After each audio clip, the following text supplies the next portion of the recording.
The unforgiving Virginia rain lashed against the windows of Thornfield Cottage as Eleanor Blackwood massaged her twisted leg, fingers working the perpetual ache that intensified with the damp. 24 years old and already condemned to a life of spinsterhood, not by choice, but by the cruel verdict of society, a life sentence handed down the moment typhoid fever had ravaged her body at 16, leaving her with a withered left leg and a limp that no amount of expensive treatments had corrected. Before we jump back in, tell us where you're tuning in from, and if this story touches you, make sure you're subscribed, because tomorrow I've saved something extra special for you. "Miss Ella," called Martha, their last remaining servant, from the doorway. "Your father's asking for his medicine." Eleanor reached for her cane, a beautifully carved piece of cherrywood that had been her mother's final gift before consumption claimed her. The irony wasn't lost on Eleanor. Her mother had gifted her something beautiful to support her broken body, as if anticipating that Eleanor would need both physical and emotional fortification in the years to come. Colonel James Blackwood, once the most respected officer in the county, now withered beneath quilts that had seen better days, his medals gathering dust on the bedside table. "There you are," he muttered, eyes glazed with fever. "Thought you'd forgotten your old father." "Never," Eleanor replied, measuring the laudanum drops with careful precision. When had she become so callous? Perhaps when her father had squandered their remaining funds on miracle cures for her leg, only to drown his disappointment in bourbon when each treatment failed. Or perhaps it was the day she'd overheard him telling Reverend White that having a crippled daughter was God's punishment for his sins during the Mexican-American War. At 16, Eleanor had been the belle of Richmond society, with 3 serious suitors and a future bright with promise. Her debut had been the social event of the season, with her father beaming proudly as she danced until dawn. Dancing, the memory of it caused a physical ache deeper than her leg ever could. 8 years had passed since her feet had last traced. A waltz across polished floors. A flash of movement outside caught her attention. A rider approached, hunched against the downpour, his dark horse struggling through the mud. Visitors were rare at Thornfield these days. Charity had given way to avoidance, as if misfortune might be contagious. "Martha," Eleanor called softly, mindful of her sleeping father, "we have a visitor." The rider had reached the front steps by the time Eleanor navigated the staircase. Martha had already opened the door, and a gust of rain-scented air rushed into the foyer, bringing with it the tallest man Eleanor had ever seen. He removed his sodden hat to reveal a face that might have been carved from granite, all harsh angles and stern expression, softened only slightly by eyes the precise color of a winter sky. A jagged scar ran from his left temple to the corner of his mouth, pulling his features into a perpetual half-grimace. His greatcoat bore the insignia of a Union cavalry major, though it was several years out of date. "Major Caleb Thorne," he announced, his voice a low rumble that seemed to reverberate through the floorboards. "I've come to speak with Colonel Blackwood." Eleanor's fingers tightened around her cane. "My father is indisposed, Major. I'm his daughter, Eleanor. Perhaps I might assist you." The Major's eyes flickered briefly to her cane, then back to her face with such speed that Eleanor might have imagined it, except that she was intimately familiar with that particular dance of the eyes, the quick assessment of her infirmity, followed by the careful pretense of not having noticed. "This is a private matter," he stated, water dripping from his coat onto their faded carpet. "Military business." Eleanor straightened her spine, ignoring the twinge of pain this caused. "My father hasn't been involved in military matters for nearly a decade, Major, and as I manage all his affairs now, I assure you, anything you wish to discuss with him can be discussed with me." Something like respect flickered across his scarred face, though it did little to soften his intimidating presence. Very well, Miss Blackwood, though I'd prefer to do so without an audience. In the parlor, Major Thorn remained standing, as rigid and imposing as a sentinel. "I served under your father at Chapultepec," he said without preamble. "I owe him my life." Eleanor blinked in surprise. "That was nearly 20 years ago. A debt doesn't expire with time, Miss Blackwood." The Major's voice suggested deeper currents beneath the stony exterior. "I've only recently learned of your father's circumstances." "And what circumstances would those be exactly?" Eleanor's chin lifted slightly. "That Thornfield is 3 payments behind on its banknotes, that the orchard has fallen into neglect, that the colonel is ill." The Major's eyes met hers directly. "That his daughter remains unmarried." Heat rushed to Eleanor's cheeks. "My marital status is hardly relevant to any debt you believe you owe my father." "On the contrary." Major Thorn finally seated himself, the chair creaking slightly under his considerable frame. "It's central to my proposal." The word hung in the air between them, heavy with implication. Eleanor's heart began to race, not with girlish excitement, but with something closer to dread. "I'm not sure I understand your meaning, sir." "It's straightforward enough." The Major leaned forward, firelight casting half his face in shadow, the scarred half eerily illuminated. "I have the means to save Thornfield, to settle your father's debts and restore the orchard to productivity. In exchange, I require a wife." Eleanor's fingers whitened around her cane. "And you believe my father would sell me to clear his debts?" "Not sell, an arrangement beneficial to all parties." His eyes were cold, assessing. "You need financial security. I need a wife to maintain my household at Ravenswood." Martha entered with tea before Eleanor could respond, the familiar domestic ritual providing a moment to collect her scattered thoughts. "Ravenswood," she said after Martha departed. "I'm not familiar with the property." "It's 10 miles north of Chester Gap, a timber operation primarily with some pasture land. The mountains." He was proposing to take her to an isolated property in the Blue Ridge Mountains, far from everything familiar. "And why, Major, does a man of your evident means and position require such an arrangement to secure a wife?" The unscarred corner of his mouth lifted in what might have been a smile on another man. "I have little patience for courtship rituals, Miss Blackwood. I require an intelligent woman of good breeding who can manage a household. Your reputation in the county suggests you possess these qualities." "My reputation?" Eleanor couldn't keep the bitterness from her voice. "I imagine it also mentions other qualities. Your infirmity, you mean." He stated it so matter-of-factly that Eleanor flinched. "I'm not seeking a field hand, Miss Blackwood. I need a wife with a sound mind, not necessarily sound limbs." The cruelty of his practicality stung worse than outright rejection might have. Eleanor rose unsteadily to her feet, anger overcoming propriety. "I think you should leave, Major. My father would never—" "Your father suggested the match himself." The words struck like a physical blow. Eleanor sank back onto the sofa, legs suddenly unable to support her. "I don't believe you." Major Thorn reached into his coat and withdrew a folded letter, extending it toward her. 3 months ago, before his condition worsened, I presume." The handwriting was unmistakably her father's, though shakier than she remembered. The letter's contents confirmed the Major's claim. Colonel Blackwood had indeed suggested a marriage arrangement, describing Eleanor as burdened by infirmity, but possessed of all the accomplishments a gentleman's wife requires.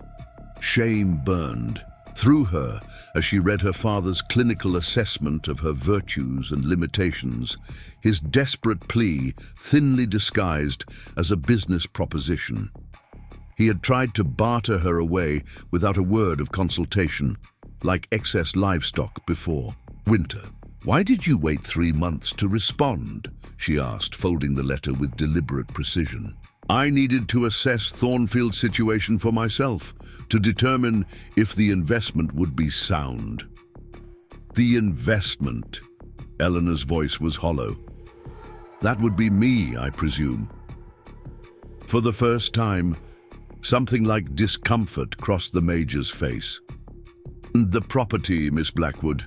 The orchard can be salvaged with proper management. Eleanor laughed, a brittle sound devoid of humor. How charitable of you to include the damaged daughter in your calculations. Major Thorne's jaw tightened. I'm not offering charity. I'm proposing a contract beneficial to both parties. And what of affection, Major? Of compatibility? Do these factor into your equations at all? I've seen marriages built on less practical foundations fail spectacularly. His voice cooled several degrees. I offer security, respect, and honesty. Many women would consider that preferable to flowery sentiments that wither at the first sign of hardship. The worst part was that he wasn't entirely wrong.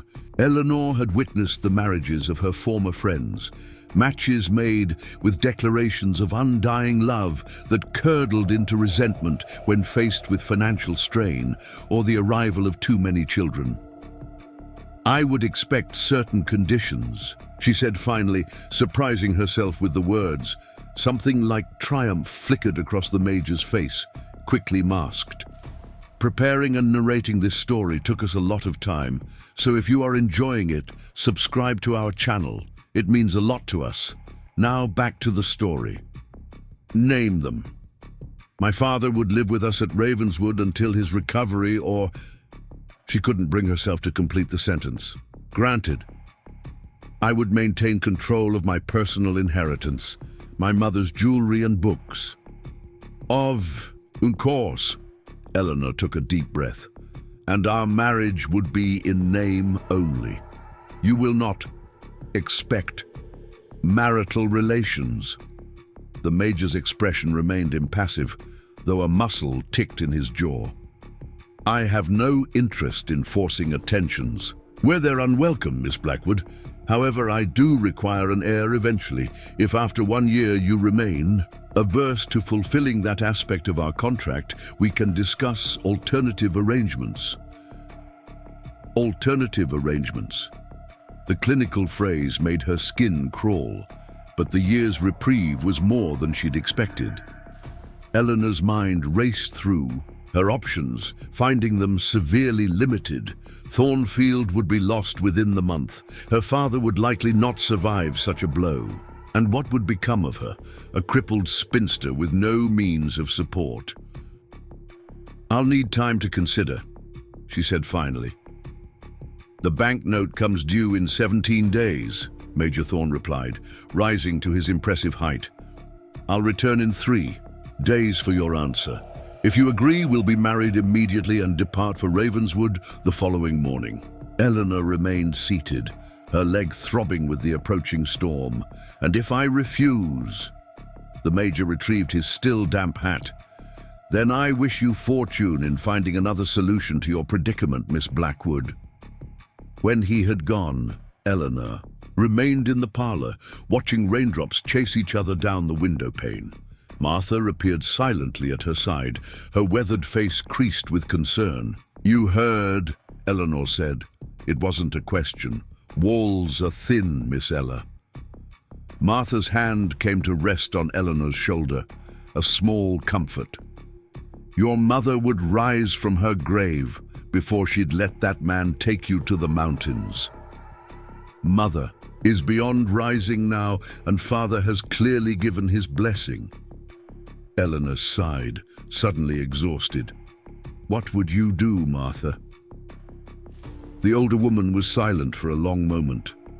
Men like that Major, they're hard as flint on the outside. Sometimes that means they're empty inside, but sometimes... She paused, choosing her words carefully. Sometimes it means they've got fire hidden deep, needing just the right strike to bring it out. The 3 days passed in a blur of sleepless nights and tense conversations.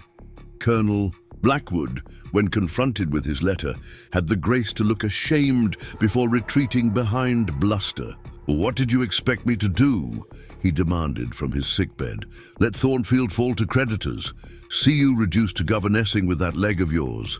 Thorn is a respected officer with considerable means. By the second day, practical considerations began to overshadow her initial outrage. She reviewed Thornfield's accounts, confirming what she already knew. They were beyond salvation, without significant intervention. She had Martha help her sort through her meager possessions, determining what little she could reasonably take to a new life. But it was on the morning of the third day that curiosity finally overcame her pride. Using her father's old military contacts, she dispatched inquiries about Major Caleb Thorne.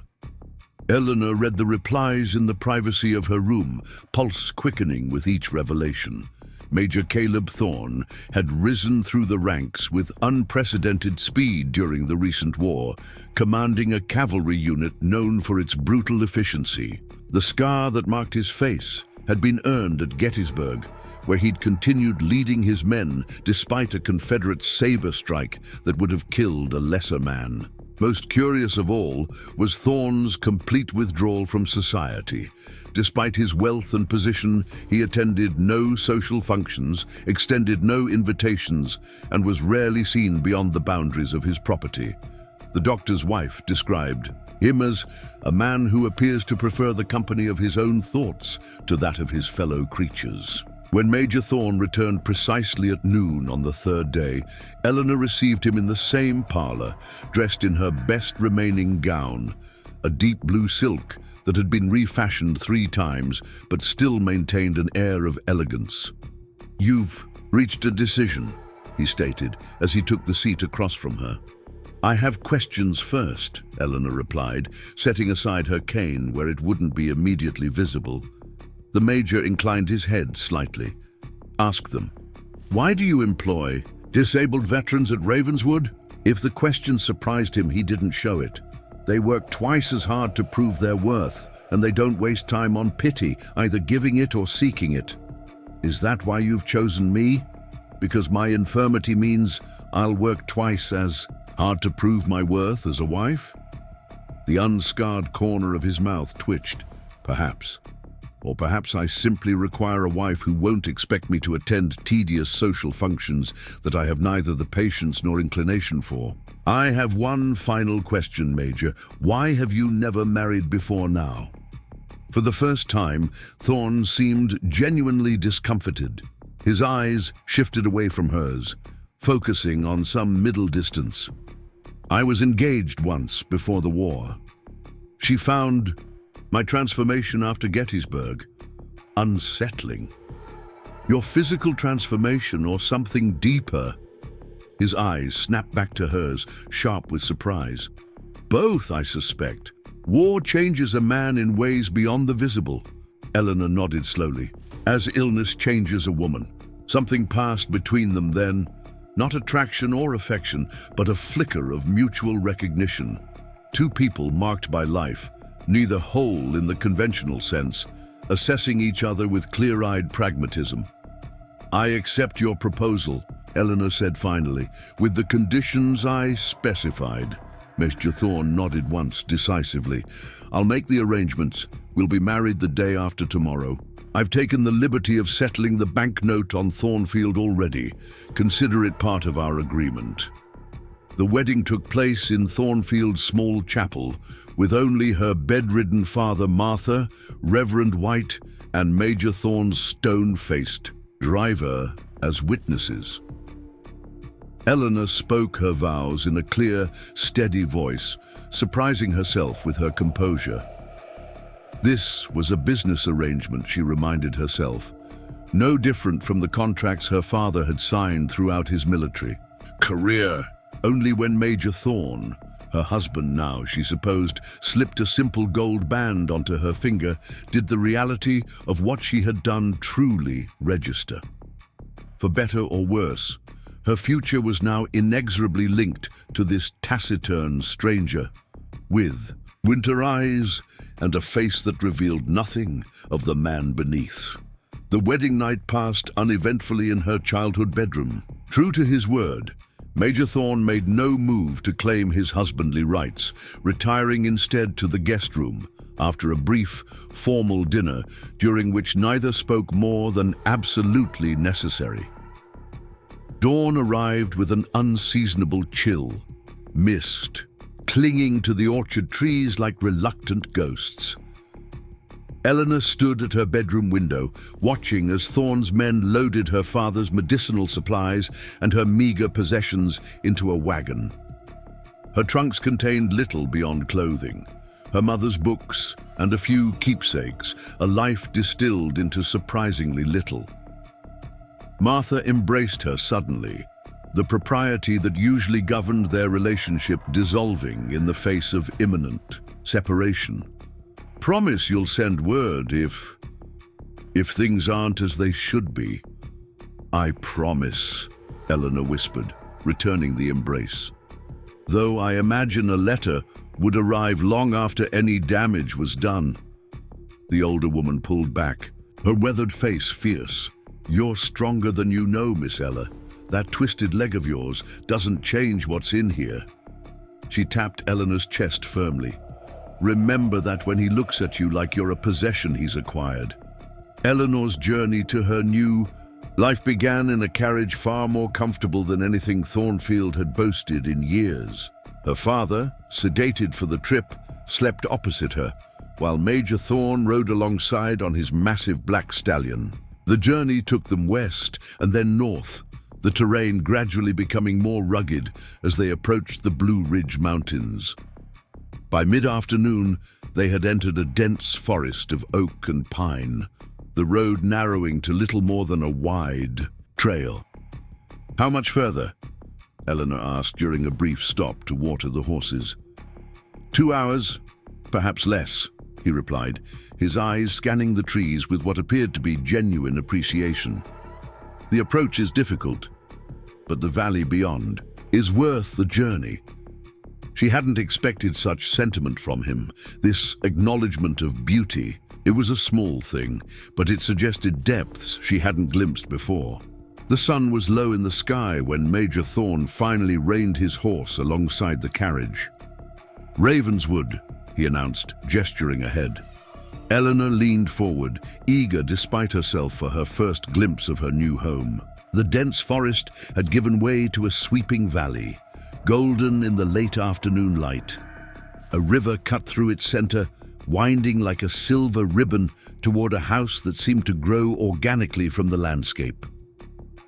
Ravenswood was not the crude timber operation Eleanor had envisioned, but a substantial stone manor with multiple wings and a columned front entrance. Smaller buildings clustered nearby, stables, workshops, and what appeared to be comfortable quarters for workers. The surrounding land showed evidence of careful stewardship, orderly timber harvests to the east, lush pasture land to the west, and extensive gardens near the main house. "It's beautiful," Eleanor said softly, genuinely surprised. "I expected something more." "Rustic?" There was that almost smile again. "Ravenswood has been a working estate since before the Revolution. I merely restored what neglect had diminished." As they approached, Eleanor noticed men working in the various outbuildings, many indeed bearing visible evidence of war injuries. One man with a wooden leg was shoeing a horse with remarkable dexterity. Another, missing an arm, directed a team unloading timber from a wagon. They were met at the entrance by a slender woman of indeterminate age, her silver-streaked hair pulled into a severe bun, her dress plain but immaculately pressed. "Mrs. Ellis, my housekeeper," Major Thorn introduced as he helped Eleanor from the carriage. "She'll show you to your rooms and see to your needs." "Welcome to Ravenswood, ma'am," Mrs. Ellis said, her expression neither warm nor cold, merely efficiently polite. "I've prepared the east wing for you and your father. Dr. Winters has already arrived to oversee the colonel's installation." "Dr. Winters is here," Eleanor asked, surprised. Major Thorne nodded, already turning his attention to directing the unloading of their possessions. "I sent word ahead. Your father's condition appeared to worsen during the journey." The consideration startled her. She had not expected such thoughtfulness from the man who had essentially purchased her, along with Thornfield's debts. Mrs. Ellis led her into a foyer paneled in dark wood and illuminated by a massive chandelier that cast dancing patterns of light across marble floors. Despite its grandeur, Ravenswood felt surprisingly welcoming, a working home rather than a showpiece. Eleanor's quarters were spacious and well-appointed, with large windows overlooking the valley. A fire crackled in the marble fireplace, taking the chill from the room. Fresh flowers, late summer dahlias and early chrysanthemums filled a crystal vase on the dressing table.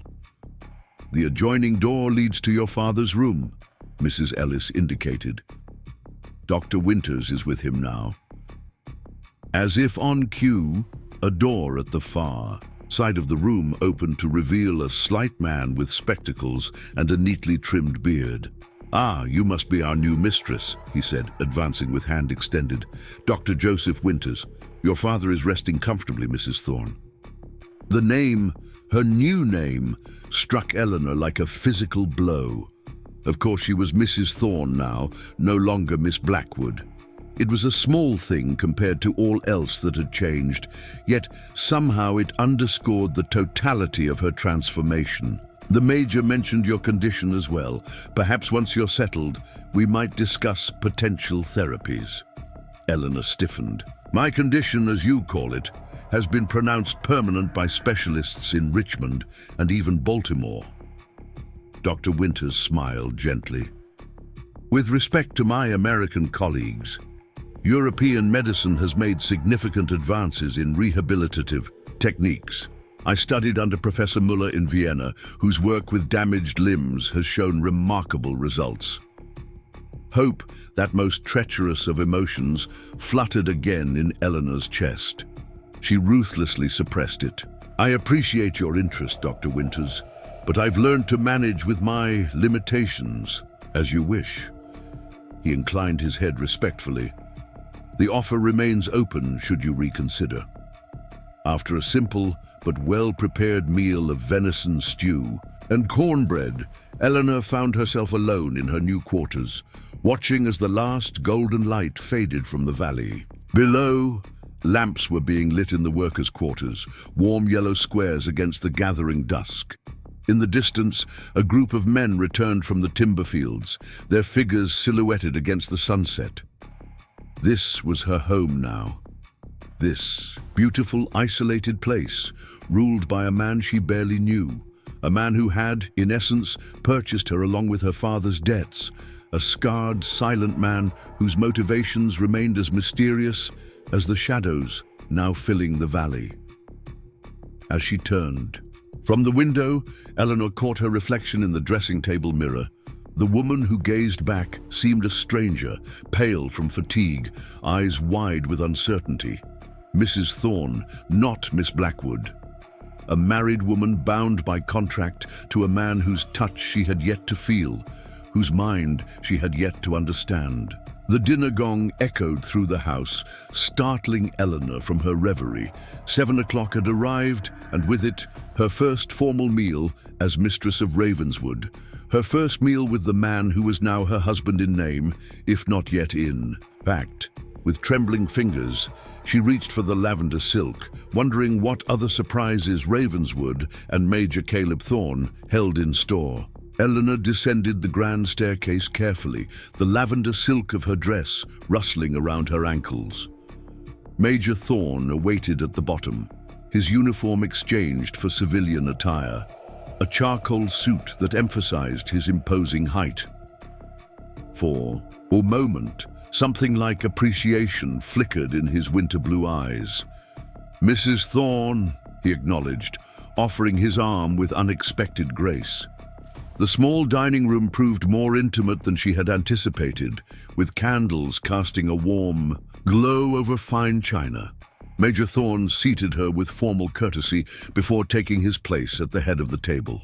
"Ravenswood exceeds my expectations in every regard," Eleanor remarked, studying her husband's face in the candlelight. The scar seemed less harsh here, merely another feature of a face composed primarily of strong angles. "To new beginnings, Mrs. Thorne," he said, raising his glass. After dinner, Major Thorne escorted her to the library, a magnificent room with shelves soaring 2 stories high.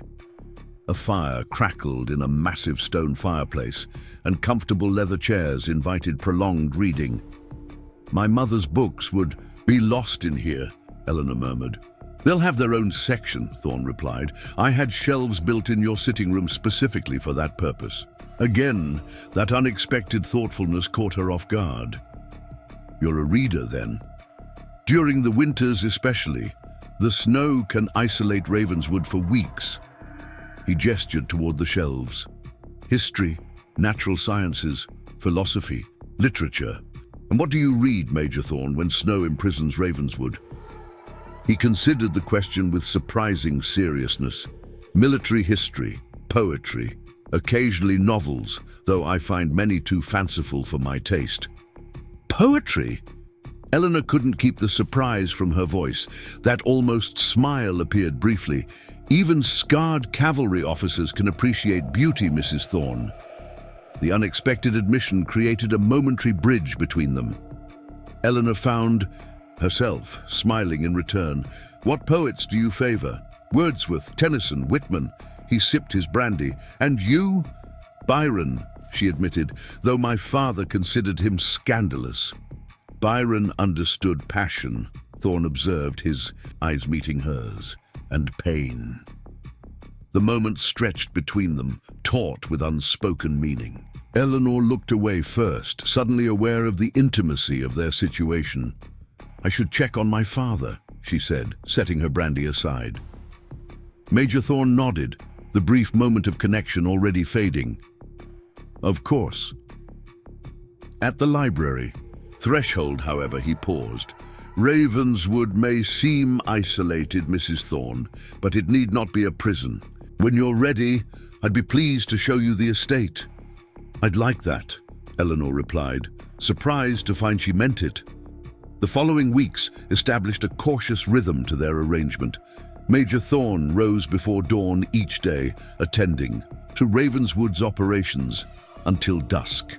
Eleanor divided her time between caring for her improving father and exploring her new domain.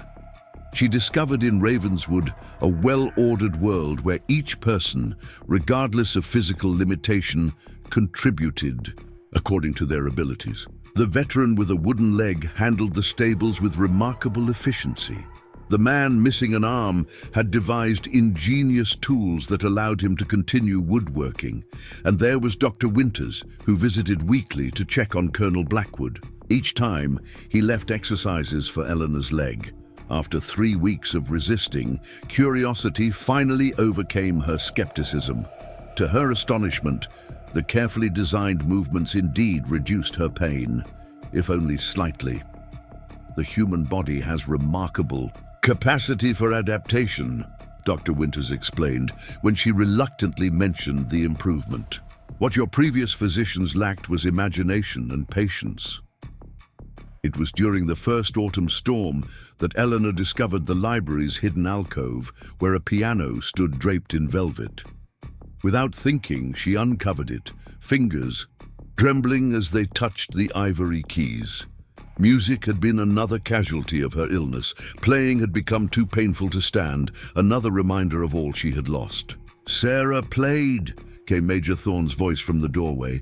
Eleanor started, hands flying guiltily from the keys. "Sarah? My former fiancée." He entered the room slowly, as if afraid of frightening her. "Before Gettysburg. I'm sorry. I shouldn't have. Please." He gestured toward the piano. "It's been silent too long." "I can't," Eleanor whispered. "Not anymore." Major Thorne studied her, his gaze penetrating. "Won't, not can't. There's a difference, Mrs. Thorne. The observation stung with its accuracy. "You don't understand, don't I?" He moved closer, his height intimidating even as his voice gentled. "We are more than our scars, Eleanor." It was the first time he had used her given name, and the intimacy of it startled her almost as much as his words. "I used to dance," she confessed, the admission slipping out unbidden, "before the fever." Understanding dawned in his eyes. "And now you believe you never will again. It's not a belief, it's reality." She gestured to her twisted leg. "Some losses are permanent, Major." "Perhaps." He reached out, hesitated, then carefully took her hand. "Or perhaps we simply need to reimagine what's possible." That night, Eleanor dreamed of dancing, not with the carefree abandon of her youth, but with cautious grace, supported by strong arms that guided her movements with gentle assurance. She awoke to find a note slipped beneath her door. In Major Thorn's precise handwriting, "Meet me at the East Terrace, dawn." Curiosity drove her from bed despite the early hour. She dressed quickly, making her way through the silent house as the first pale light of morning filtered through the windows. Major Thorn waited on the stone terrace overlooking the valley, now ablaze with autumn colors.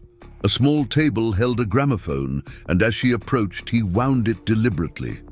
"What is this?" Eleanor asked, suddenly nervous. "A new beginning." He extended his hand. "May I have this dance, Mrs. Thorn?" "You can't be serious." She clutched her cane tighter. "I told you I can't." "You can," he interrupted gently. "Differently than before, but no less truly." The music began, a slow waltz that seemed to echo across the valley. Major Thorn waited, hand still extended, his scarred face illuminated by the rising sun. With trembling fingers, Eleanor set aside her cane.